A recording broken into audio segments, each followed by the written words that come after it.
সুপ্রিয় দর্শক, বাংলা নাটকের নাজিয়া বর্ষা একসময় জনপ্রিয় অভিনয়শিল্পী নির্জনের সাথে একাধারে বেশ কয়েকটি শর্ট ফিল্মে অভিনয় করেছে। এর সাথে সাথে দর্শকের কাছে অনেক জনপ্রিয়তা লাভ করেছে। বিস্তারিত জানতে ভিডিওতে লাইক দিয়ে শেষ পর্যন্ত দেখতে থাকুন। অসাধারণ অভিনয় এবং তার কিউটনেস দেখিয়ে লাখো দর্শকের মন জয় করে নিয়েছে। নাজিয়া বর্ষা মূলত শখের বশে অভিনয় শুরু করেছিল, বর্তমান অভিনয়ে তার পেশা হিসেবে রূপ নিয়েছে। বর্তমান নাজিয়া বর্ষা ঢাকায় বসবাস করছে। নাজিয়া বর্ষার অভিনয়টা শুরু হয়েছিল বর্তমান বাংলাদেশের জনপ্রিয় অভিনেতা নির্জনের সাথে। তোমার আমার শহর স্কুল, লাভ স্টোরি, টাচ সহ একাধারে নির্জনের সাথে বেশ কয়েকটি শর্ট ফিল্মে অভিনয় করে। নাজিয়া বর্ষার অসাধারণ সুন্দর অভিনয় তাকে নিয়ে যাচ্ছে এক অনন্য উচ্চতায়।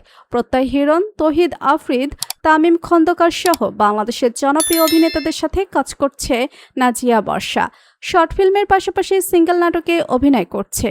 শর্ট ফিল্ম এবং একক নাটক করে নাজিয়া বর্ষা কত টাকা পারিশ্রমিক নিয়ে থাকে তা সম্পর্কে সঠিক ধারণা দিতে পারছি না।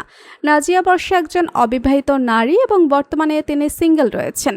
জনপ্রিয় অভিনয়শিল্পী নির্জনের সাথে বেশ কয়েকটি কাজ করায় দর্শকরা অনেকেই ভাবছেন তারা হয়তো বয়ফ্রেন্ড গার্লফ্রেন্ড। আসলে নির্জন নাজিয়া বর্ষার কলেজ ফ্রেন্ড, আর তাদের মধ্যে শুধুমাত্র বন্ধুত্ব সম্পর্কই রয়েছে।